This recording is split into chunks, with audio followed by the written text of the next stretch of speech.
students, I am here again with a new chapter, Introduction to Graphs. ठीक है, हमने इसमें ग्राफ्स के बारे में पढ़ना है. ये हमारी एक इंट्रोडक्टरी क्लास है.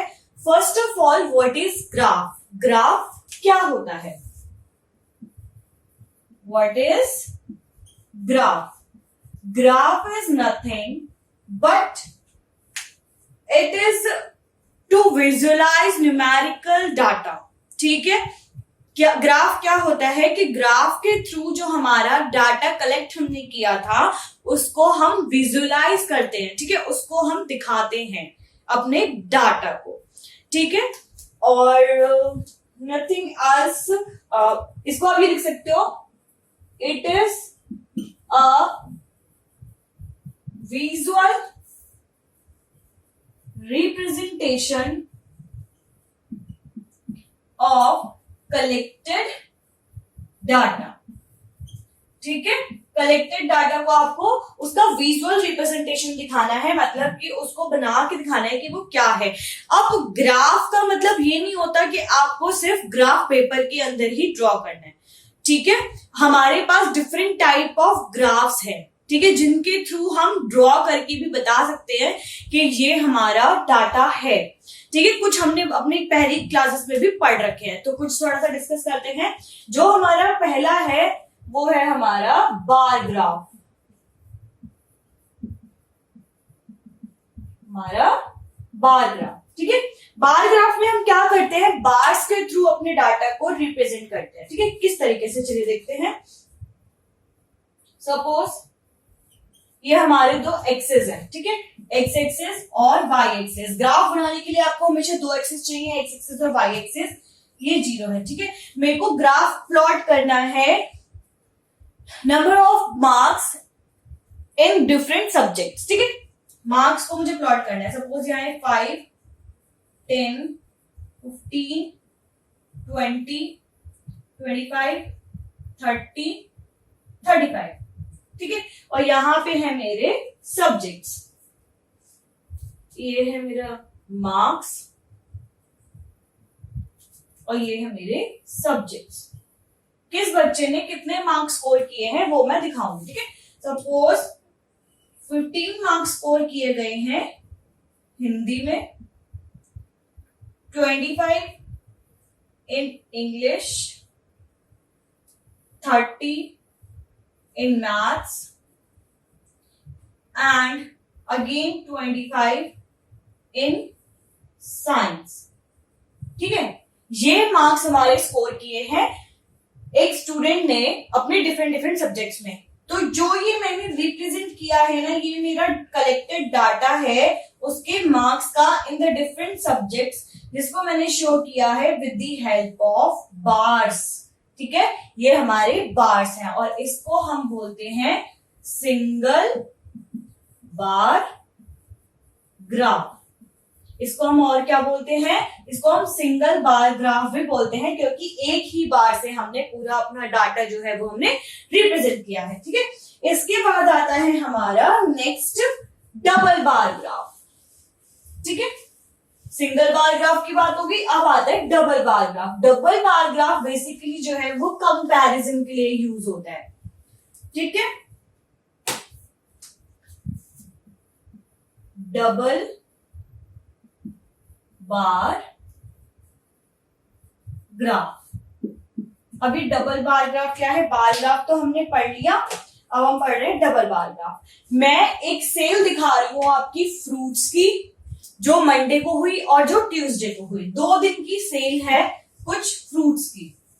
ठीक है, क्योंकि मैंने बोला है it is used to compare data. ये हमारे डाटा को कंपेयर करने के लिए यूज किया जाता है. ठीक है, तो जो लाइन से शो होगा वो हमारा मंडे का डाटा होगा या मंडे की फ्रूट्स की सेल होगी, और जो डॉटेड होगा वो हमारी ट्यूसडे की फ्रूट्स की सेल होगी. ठीक है, यहां मैं लिख रही हूं आपकी सेल, जो फ्रूट्स सेल हुए होंगे अपने वाई एक्सिस पे. ठीक है,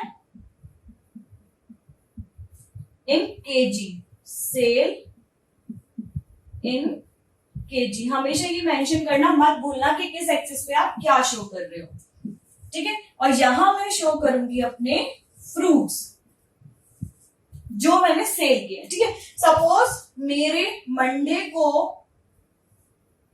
मैंगो सेल हुए हैं, यहां पहला मैंने मैंगो सेल किया तो मंडे को हुए 10 और ट्यूसडे को हुए हैं 15। ट्यूसडे वाला मैं डॉटेड से शो करूंगी, ठीक है। ट्यूसडे मेरी सेल हुई है 15 केजी मैंगोज की, ठीक है। नेक्स्ट आता है मेरा ऑरेंज। ऑरेंज मेरे मंडे को 10 और सपोज भाई 7 है तो 5 और इसके बीच में आ जाएगा ऑरेंज। ये मेरा मंडे का डाटा है और ये मेरा ट्यूसडे का जो मेरी सेल हुई है। नेक्स्ट आता है मेरा बनानास।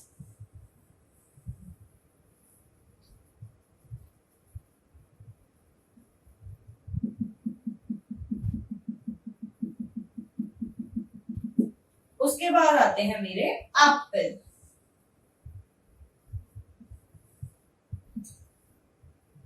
सपोज, ठीक है, ये मेरा एप्पल का मंडे की सेल है और ये ट्यूसडे की सेल है फॉर एप्पल्स, ठीक है। That is why this is called a double bar graph, ठीक है। हमने क्या करा, एक ही ऑब्जेक्ट को अलग अलग शो करने की बजाय उसको एक ही ग्राफ में इस तरीके से शो कर दिया। अब मैं चाहती तो इसको सिंगल बार ग्राफ में भी बना सकती थी, लेकिन पर उसके लिए मुझे मंडे का अलग बनाना पड़ता और ट्यूसडे का अलग बनाना पड़ता, ठीक है।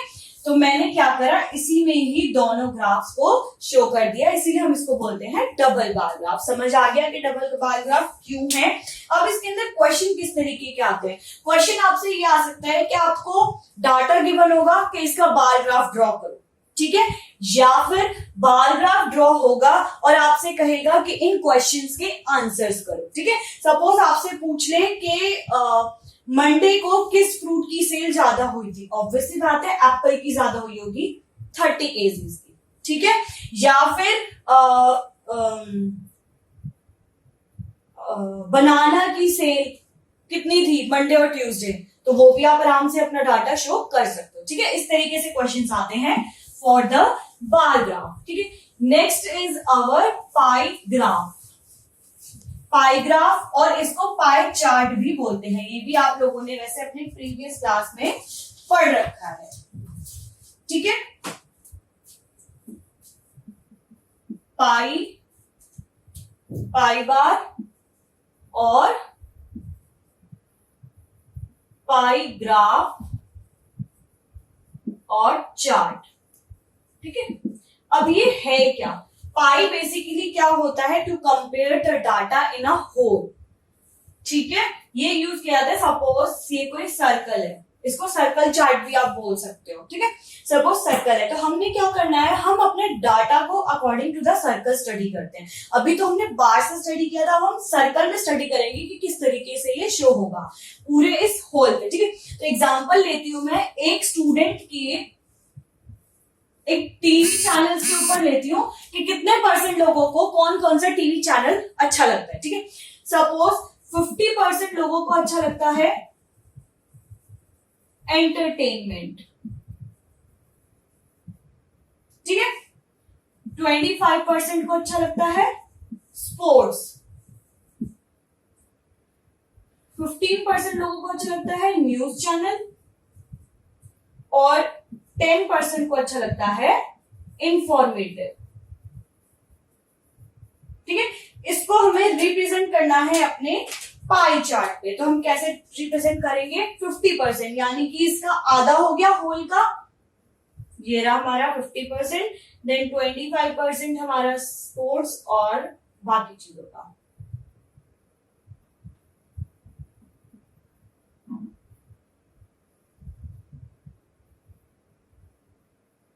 ये ड्रॉ कैसे करते हैं ये मैंने आपको अभी प्रीवियस चैप्टर में भी समझाया था, ठीक है।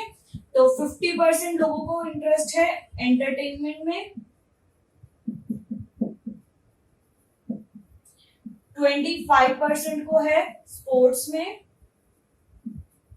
15% को न्यूज में और 10% को इंफॉर्मेटिव चैनल में, ठीक है। This is how we represent our pie graph या पाई चार्ट या फिर सर्कल ग्राफ। ठीक है, ये समझ आ गया कि किस तरीके से आप इसको रिप्रेजेंट करते हो। ठीक है, यहां तक क्लियर हो गया। अब ये बेसिकली हमने इसको रीड करना है। ठीक है, किस तरीके से रीड करोगे, आपसे पूछा जाएगा कि कितने परसेंट लोगों को एंटरटेनमेंट चैनल पसंद है, तो वो है 50%। या आपसे ड्रॉ करने के लिए बोला जाएगा एक पाई चार्ट बनाओ विद यूजिंग दिस डाटा। ठीक है, ये मैंने आपको आपकी लास्ट चैप्टर में भी एक में समझा रखा है कि किस तरीके से आप अपना पाई चार्ट ड्रॉ करते हो। 50% को पहले आप उसको डिग्रीज में कन्वर्ट करोगे, देन उसके बाद हम इसको ड्रॉ करते हैं। ठीक है, नेक्स्ट आता है हमारा हिस्टोग्राम। हिस्टोग्राम बेसिकली जो है वो बार ग्राफ की तरह ही होता है, बस एक फर्क होता है इसके अंदर गैप नहीं होता। बार ग्राफ में तो जैसे गैप होता है, हिस्टोग्राम में गैप नहीं होता। हिस्टोग्राम, ठीक है। अब देखिए मेरे को क्या करना है, मुझे डाटा रिप्रेजेंट करना है number of people according to their age. ठीक है, तो मैंने यहाँ एज ले ली, यहाँ है मेरे नंबर ऑफ पीपल, मुझे डाटा रिप्रेजेंट करना है। एज है 10 to 20, 4, 20 to 30, 6, 30 to 40, 5 और 40 to 52। इसका डाटा मुझे रिप्रेजेंट करना है यूजिंग द हिस्टोग्राम। ठीक है, तो मैंने यहाँ पे अपने एक्स एक्सिस पे और वाई एक्सिस पे मैंने ले लिया नंबर ऑफ पीपल 2, 4, 6 या 1, 2, 3, 4, 5, 6 ले लो। 1, 2, 3, 4, 5, 6 और एज मैंने ले ली अपनी एक्स एक्सिस पे, ये है 10, 20, 30, 40, 50। अब यहाँ पे एज ग्रुप पहला कितना है, पहला है 10 to 24, तो 4 तक लेके गई मैं 10 से 20 तक। ठीक है, फिर 20 to 30 है 6, तो यही मैंने एक्सटेंड कर दिया 6 तक। 30 to 40 है 5, तो ये आ गया 5 पे, और 40 to 50 है 2। ठीक है, अब देखो यहाँ पे कोई गैप नहीं आया। ठीक है, वहीं अगर बार ग्राफ होता तो बार ग्राफ को हम इस तरीके से ड्रॉ करते हैं विद द गैप्स, लेकिन पर हिस्टोग्राम में कोई भी गैप नहीं आता। यही फर्क है बार ग्राफ और हिस्टोग्राम में। ठीक है, नेक्स्ट आता है हमारा लाइन ग्राफ और लीनियर ग्राफ। अब ये लाइन ग्राफ और लीनियर ग्राफ क्या होते हैं, देखिए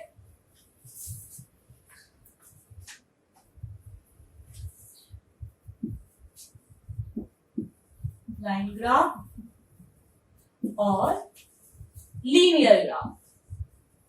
लाइन ग्राफ और लीनियर ग्राफ जो है बेसिकली कंपनीज में यूज किए जाते हैं कि वो उन्होंने कितना प्रॉफिट कौन से ईयर में क्या क्या प्रॉफिट उन्होंने किया है या उन्हें क्या लॉस हुआ है। ठीक है, ये बेसिकली कंपनीज के डाटा को रिप्रेजेंट करता है। सपोज कोई कंपनी है, ये पॉइंट्स दे रखे हैं उसमें। ठीक है, तो जो ये लाइन पॉइंट्स को आप ड्रॉ करोगे ना, जो इस तरीके का ग्राफ होता है उसको हम लाइन ग्राफ बोलते हैं।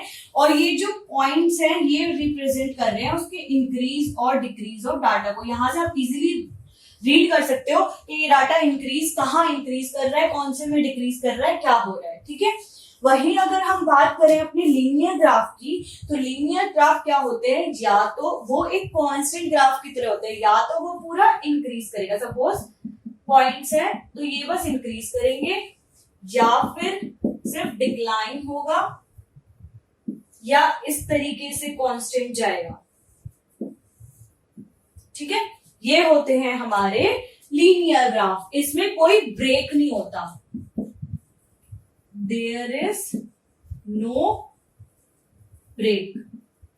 They are constant. But line graph में हमारा ब्रेक होता है। ठीक है, समझ आ रही है? It is not constant.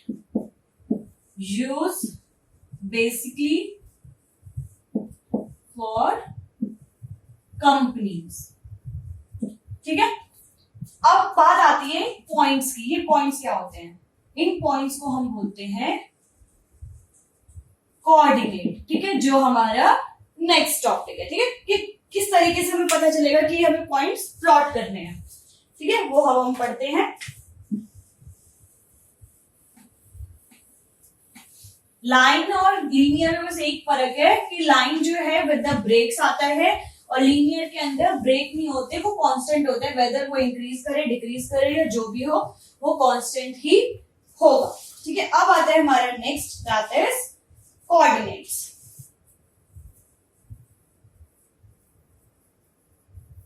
Coordinates, अब जो पॉइंट है वो आपके दो ही एक्सिस पे होते हैं, एक्स एक्सिस और वाई एक्सिस पे, ठीक है। सपोज एक्स एक्सिस का एक पॉइंट है और एक है वाई एक्सिस का पॉइंट, ठीक है। और ये जो होते हैं ना, ये फिक्स पॉइंट होते हैं, ठीक है, इनको आप हिला नहीं सकते। जो आपको एक बार बोल दिया कि एक्स एक्सिस का पॉइंट ये है और वाई एक्सिस का ये है, तो वो वही रहेगा, वो फिक्स हो जाएगा, उसको आप चेंज नहीं कर पाओगे, ठीक है। और एक्स एक्सिस और वाई एक्सिस मिलकर एक कोऑर्डिनेट फॉर्म करते हैं, x axis and y axis form a coordinate. अब ये किस तरीके से करते हैं, सपोज एक्स की वैल्यू है मेरे पास 2 और y की वैल्यू है 3। पहले तो मैं अपने ग्राफ में लाइंस प्लॉट कर लेती हूँ, 1 2 3 4 5, 1 2 3 4 5, ठीक है। मुझे x की वैल्यू क्या दे रखी है 2, ये फिक्स पॉइंट है तो मैंने x 2 ले लिया, और y मुझे दे रखा है 3 तो y 3 ले लिया। अब मैं क्या करूंगी, इन दोनों को एक्सटेंड करूंगी, ठीक है। तो ये जो पॉइंट है ये मेरा कोऑर्डिनेट एक्सिस बताएगा for this graph, that is 2, 3, और हमेशा जो हमारे कोऑर्डिनेट एक्सिस है वो x, y में ही रिप्रेजेंट किए जाते हैं, ठीक है। उल्टा मत कर देना, अगर उल्टा करो तो फिर प्लॉट करते समय ध्यान रखना गलत हो जाएगा, ठीक है। तो हमेशा x, y एक्सिस में ही हमारे कोऑर्डिनेट्स जो हैं वो प्लॉट होते हैं, ठीक है। This is about the coordinates. और क्वेश्चन कैसे आ सकता है, क्वेश्चन हो सकता है आपको कुछ पॉइंट्स दे देगा और बोलेगा कि आप इन पॉइंट्स को आप अपने ग्राफ पे प्लॉट करो, तो इस तरीके से आप प्लॉट करोगे, ठीक है। Now moving towards the next topic, that is relation between variables. अब वेरिएबल्स के बीच में रिलेशन क्या होता है, ठीक है, चलिए देखते हैं। कोऑर्डिनेट वेरिएबल तो हमने पढ़ रखा है, रिलेशन बिटवीन वेरिएबल। अब ये वेरिएबल है क्या, वेरिएबल होते हैं दो टाइप के, पहला है डिपेंडेंट, दूसरा इंडिपेंडेंट, ठीक है। डिपेंडेंट वेरिएबल और इंडिपेंडेंट वेरिएबल, ठीक है। अब सपोज मैंने एग्जांपल लिया कि इलेक्ट्रिसिटी यूज और बिल, यहां नहीं लिख रही मैं इसको, डिपेंडेंट एग्जांपल लेती हूं, इलेक्ट्रिसिटी यूज और बिल, ठीक है। अब सपोज इलेक्ट्रिसिटी वो किस में आती है, यूनिट्स में आते हैं, उसका कितनी यूनिट्स आपने कंज्यूम करी, ठीक है। जितनी यूनिट आप कंज्यूम करते हो उसी के अकॉर्डिंग हमारा बिल आता है, ठीक है। अगर सपोज एक यूनिट है 7 रुपीज की तो हमारा बिल भी 7 आएगा फॉर 1 यूनिट। अगर यही आपने 10 यूनिट्स कंज्यूम कर ली तो ये आ जाएगा हमारा 70 रुपीज का बिल। अब इलेक्ट्रिसिटी आप जितनी यूज कर रहे हो, इट्स अप टू यू कि किस तरीके से आप अपनी इलेक्ट्रिसिटी यूज करोगे, बट जो बिल आएगा वो किसके ऊपर डिपेंड कर रहा है, वो डिपेंड कर रहा है आपकी इलेक्ट्रिसिटी को यूज करने के ऊपर। तो इलेक्ट्रिसिटी को यूज करना क्या है, वो एक इंडिपेंडेंट वेरिएबल है, ठीक है। ये आपके ऊपर है कि आप कितनी इलेक्ट्रिसिटी यूज करते हो, लेकिन पर बिल क्या है, बिल जो है वो यूनिट्स के ऊपर डिपेंड कर रहा है। तो ये एक डिपेंडेंट वेरिएबल है। बिल जो है वो एक डिपेंडेंट वेरिएबल है क्योंकि वो आपकी यूनिट्स या इलेक्ट्रिसिटी जो आप यूज कर रहे हो उसके ऊपर डिपेंड कर रहा है, लेकिन पर जो इलेक्ट्रिसिटी यूज करना है वो किसी के ऊपर डिपेंड नहीं कर रहा। ठीक है, this is what whole about dependent and independent variable. अब कुछ एग्जांपल्स लेते हैं, उससे हम इसको क्लियर करेंगे। ठीक है, और इसका जो ग्राफ होता है ना वो हमेशा लीनियर आता है। This graph is always linear, या तो इंक्रीज करेगा या डिक्रीज करेगा, मतलब कांस्टेंट ही रहेगा हमेशा, इंडिपेंडेंट और डिपेंडेंट वेरिएबल का। ठीक है, देखो जैसे इलेक्ट्रिसिटी बिल और इसका ही हमें अगर शो करना हो ग्राफ, जैसे जैसे इलेक्ट्रिसिटी बिल बढ़ रहा है वैसे वैसे ही हमारा बिल भी बढ़ रहा है। इलेक्ट्रिसिटी अगर हम कंज्यूम ज्यादा कर रहे हैं तो इसका ग्राफ कुछ इस तरीके से आएगा, ये इंक्रीज ही करेगा। ठीक है, अब लेते हैं हम अपना नेक्स्ट एग्जाम्पल। हमारा नेक्स्ट एग्जाम्पल है क्वांटिटी और कॉस्ट दे रखी है ऑफ अ मार्कर। सपोज मैंने एक मार्कर परचेज किया, ठीक है, मैंने एक मार्कर परचेज किया 25 रुपीज का, कॉस्ट में रुपीज में होती है। ठीक है, अब मैंने क्या करा, क्वांटिटी बढ़ा दी, मैंने 2 मार्कर परचेज करे तो कितने के हो जाएंगे, 50 के, 3 करे तो 75, 4 करे तो 100। जैसे जैसे मेरी क्वांटिटी बढ़ रही है वैसे वैसे मेरा प्राइस भी बढ़ रहा है, तो ये ग्राफ कैसा होगा, इंक्रीजिंग ग्राफ होगा और एक कांस्टेंट होगा, दैट मींस एक लीनियर ग्राफ ही शो करेगा। ठीक है, समझ आ गई किस तरीके से। अब क्वांटिटी तो आपके ऊपर है, लेकिन पर कॉस्ट क्या है, वो डिपेंड कर रही है आपकी क्वांटिटी पे। ठीक है, तो ये तो हो गया डिपेंडेंट, कॉस्ट जो है, और क्वांटिटी जो है वो है इंडिपेंडेंट। ठीक है, समझ आ गई बात। और ये हमेशा लीनियर ग्राफ ही शो करेगा, इंक्रीजिंग लीनियर ग्राफ है। 2 ही चीज आएंगी, या तो इंक्रीज करेगा या डिक्रीज करेगा। अगर यहीं पे आप पहले क्वांटिटी ज्यादा ले लेते और क्वांटिटी को कम करते तो प्राइस भी आपका कम होता चला जाता और ये एक डिक्रीजिंग ग्राफ बन जाता। एक और एग्जांपल लेते हैं। सपोज हमने कोई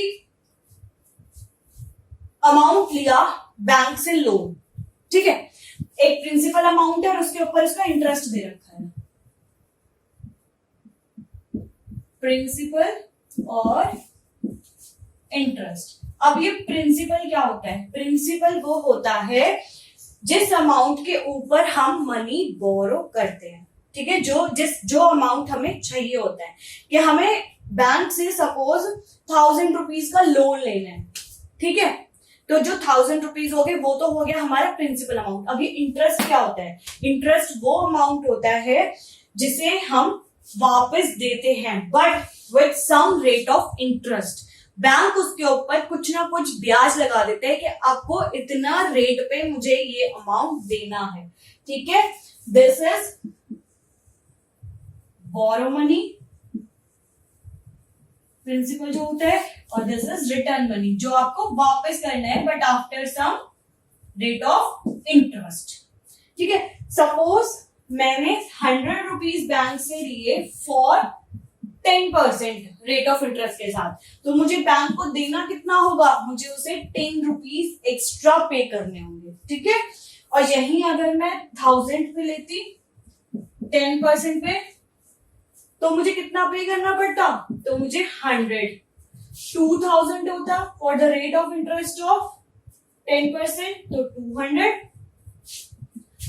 3000 होता तो 300। अब यहाँ पे देखो इंटरेस्ट जो किस पे डिपेंड कर गया, आपका प्रिंसिपल अमाउंट पे। ठीक है, और जैसे जैसे आपका प्रिंसिपल अमाउंट बढ़ रहा है आपका रेट ऑफ इंटरेस्ट या इंटरेस्ट भी आपका बढ़ रहा है। ठीक है, रेट ऑफ इंटरेस्ट तो हमारा कांस्टेंट है। This is also a case of linear graph.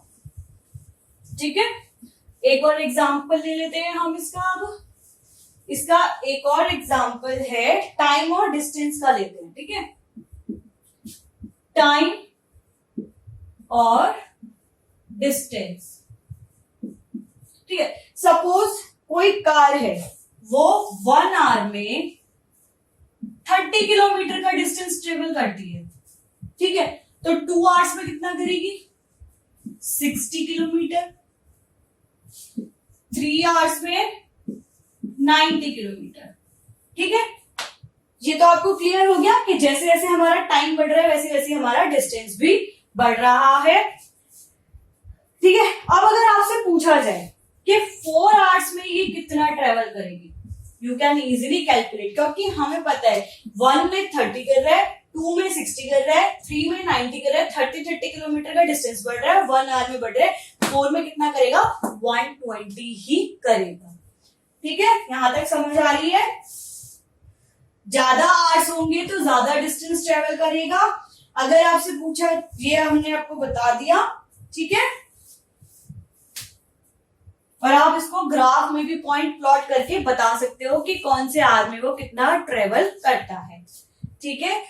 I think अब ये चैप्टर आपको अच्छे से क्लियर हो गया होगा। Introduction to graph. हमेशा जब भी ग्राफ प्लॉट करो किसी भी चीज का, एक्सिस का जरूर ध्यान रखना कि एक्स एक्सिस पे क्या है और वाई एक्सिस पे क्या है, उसी के अकॉर्डिंग ही अपना ग्राफ प्लॉट करना। ये तो सिर्फ हमारा इंट्रोडक्शन पार्ट था।